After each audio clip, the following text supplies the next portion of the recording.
TDP అధినేత చంద్రబాబు నాయుడుని కాంగ్రెస్ నేత YS Sharmila కలిశారు. చంద్రబాబును కలిసి తన కుమారుడి పెళ్లి పత్రికను షర్మిల అందజేశారు.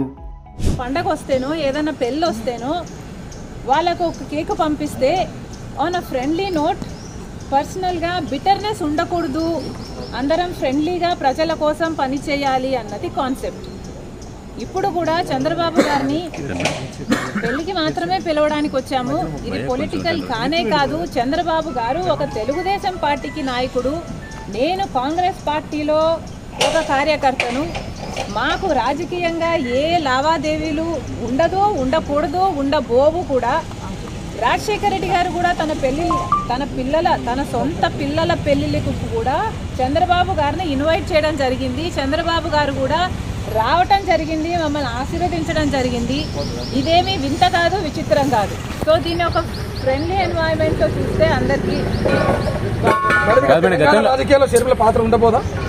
కాంగ్రెస్ పార్టీలో మనం పెట్టుకున్న తర్వాత కాంగ్రెస్ పార్టీ ఏ బాధ్యతలు అప్పగించినా ఆ బాధ్యతలు నేను నమ్మకంగా చేస్తానని ఆ రోజు చెప్పాను, ఈ రోజు చెప్పాను. మేడం ఫ్రెండ్లీ రాజకీయాలు మేడం మీరు ఫ్రెండ్లీ రాజకీయాలు కోరుతున్నారు. ఇప్పుడు అంతా ఫ్రెండ్లీ రాజకీయం ఉందా మేడం? ఒకవైపు మీ సోదరుడితో చంద్రబాబు నాయుడుకి వైరం ఉంది, మీరేమో రాజకీయాలు అలా ఉండకూడదు అంటున్నారు. ఎట్లా మేడం? Not condoning anything.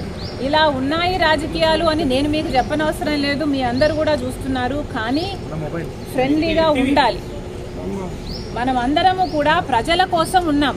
ఏ వేదిక అన్నది ప్రజలకు తెలుసు. ఏ ప్లాట్ఫామ్ని మనం ఎంచుకున్నా, ఏ పార్టీని మనం ఎంచుకున్నా ఉన్నది మాత్రం ప్రజల కోసం.